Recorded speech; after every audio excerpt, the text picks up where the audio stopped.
आज़ादी में भूमिका निभाने वाली नाक नदी अब गंदगी के लिए मशहूर हो रही। कई बड़े युद्ध की साक्षी है नाक नदी। आज़ादी की लड़ाई लड़ने नाक नदी तट पर बनती थी योजना। नदी को बचाने आम लोगों को भी करनी होगी पहल। नागपुर शहर की पहचान नाक नदी किसी समय में अंग्रेज़ों के लिए सिरदर्द बनी हुई थी।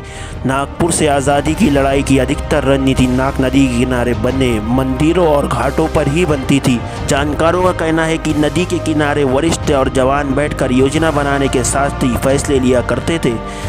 कई ऐतिहासिक फैसले यही से हुए हैं। अंग्रेज़ों के विरोध में भोसले की योजनाएं भी इसी तट पर बनी थी। इन सब के पीछे कारण ये था कि नदी के किनारे आसपास घना जंगल हुआ करता था। हरियाली के कारण यहाँ पर आसानी से बैठकें होती थी। अंग्रेज़ों के लिए इस नदी के किनारे हमला करना बड़ी चुनौती होती थी। आज़ादी की लड़ाई लड़ने नदी तट पर ही योजना बनती थी। देश की आज़ादी में भूमिका निभाने वाली नाक नदी आज खुद की पहचान खो चुकी है। लोग नाक नदी को सिर्फ नाला के नाम से ही जानते हैं। नई पीढ़ियों को इसका इतिहास भी पता नहीं है। अंग्रेज़ों से युद्ध करने बनती थी रणनीति। नाक नदी के संगम तट पर रहने वाले बुजुर्गों ने बताया कि इस नदी के किनारे बैठकर ही यहाँ से अंग्रेज़ों के खिलाफ रणनीति बनाई गई है।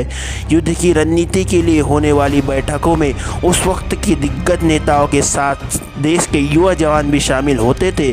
शहर से जितने भी योद्धा आज़ादी की लड़ाई में शामिल हुए, उन्होंने पहले इस नदी तट पर बैठकर रणनीति बनाई।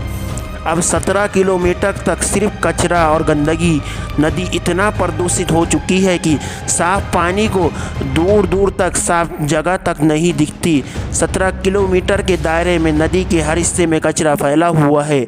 लोगों ने इस नदी को घर का कचरा डालने के लिए इस्तेमाल करने लगे हैं। साथ ही घरों से निकलने वाला गंदा पानी का बहाव भी इस नदी में ही आता है, जिससे हर वक्त नदी में सिर्फ गंदा पानी ही बहता हुआ नज़र आता है। योजना तो बने, अब साकार करने की ज़रूरत। जानकारों का कहना है कि इस नदी को हर कोई पुनर्जीवित होते हुए देखना चाहता है, लेकिन इसके लिए योजना बनाने भर से ही काम नहीं चलेगा। इसके लिए योजनाओं को ग्राउंड पर लाना होगा। बताया जा रहा है कि कुछ साल पहले नागपुर महानगर पालिका और केंद्र की GNURM योजना के तहत नाला नहरीकरण योजना भी बनाई गई थी।